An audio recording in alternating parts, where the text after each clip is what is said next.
আসসালামু আলাইকুম ওরহমতুল্লাহ। সম্মানিত মুসলিম ভাই ও বোনেরা, আজ আমরা আলোচনা করব এক গভীর ও জটিল প্রশ্ন নিয়ে। দারিদ্রতা কি একটি অভিশাপ, নাকি এটি মানুষের নিজ কর্মফল? আল্লাহ তাআলা কেন কাউকে গরিব করে রাখেন? এই প্রশ্নের উত্তর শুধু আবেগ দিয়ে নয়, বরং কোরআন, হাদিস এবং ইসলামী মনীষীদের দৃষ্টিভঙ্গি দিয়ে খুঁজতে হবে। তো আসুন আমরা এ সম্পর্কে বিস্তারিত আলোচনা করি। ১. মহান আল্লাহ তাআলার তাকদীর ও দারিদ্রতা।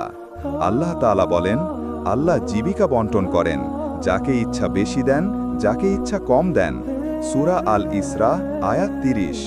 তোমাদের মধ্যকার এক দলকে আমি অপর দলের ওপর জীবিকায় শ্রেষ্ঠত্ব দিয়েছি। সূরা যুখরুফ আয়াত ৩২। এই আয়াত দুটো থেকে বোঝা যায়, ধনী গরিব, উচ্চ নিম্ন সবই আল্লাহর তাকদীর ও হিকমতের অংশ। তিনি কাউকে দারিদ্রতা দেন পরীক্ষার জন্য, আবার কাউকে ধন সম্পদ দেন পরীক্ষার জন্যই। ২. দারিদ্রতা কি অভিশাপ?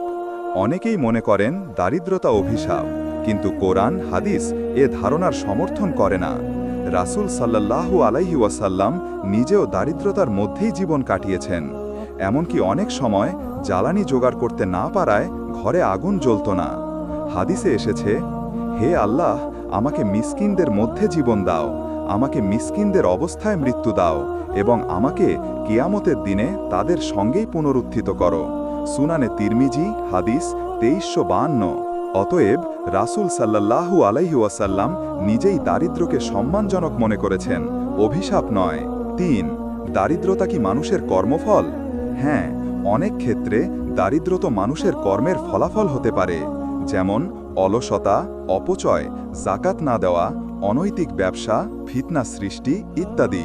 আল্লাহ তাআলা বলেন, মানুষের কৃতকর্মের কারণেই স্থল ও জলমহলে বিপর্যয় দেখা দিয়েছে। হাদিসে শরীফে এসেছে, যে জাতি যাকাত দেয় না, আল্লাহ তাদের থেকে বৃষ্টি বন্ধ করে দেন। যদি চতুষ্পদ প্রাণী না থাকত, তাহলে তারা এক ফোঁটা বৃষ্টিও পেত না। অর্থাৎ সমাজের সম্পদ সঠিকভাবে বন্টন না হলে গরিব আরও গরিব হয়, এবং তা আল্লাহর গজবেরই একটি রূপ। ৫. ধনী ও গরিব উভয়ের জন্য পরীক্ষা।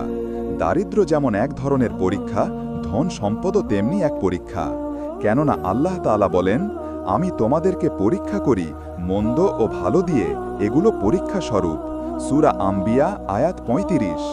ধনীকে জিজ্ঞাসা করা হবে সম্পদ কোথা থেকে উপার্জন করেছিল, আর গরিবকে জিজ্ঞাসা করা হবে ধৈর্য ধরেছিল কিনা। ৬. ইসলাম কিভাবে দারিদ্র্যর মোকাবেলা করে?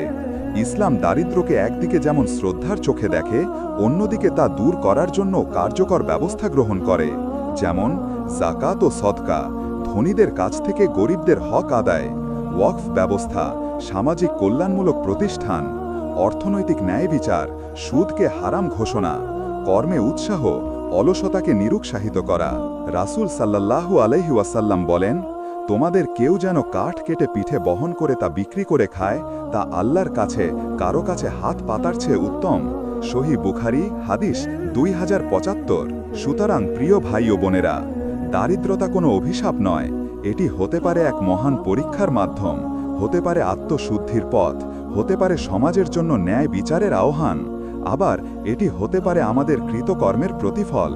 এজন্য আমাদের উচিত দারিদ্রতাকে ঘৃণা না করা, গরিবদের অবহেলা না করা, বরং নিজের আমল পরিশুদ্ধ করা এবং সমাজে ইনসাফ প্রতিষ্ঠা করা। আল্লাহ আমাদেরকে বোঝার তৌফিক দিন, আমিন।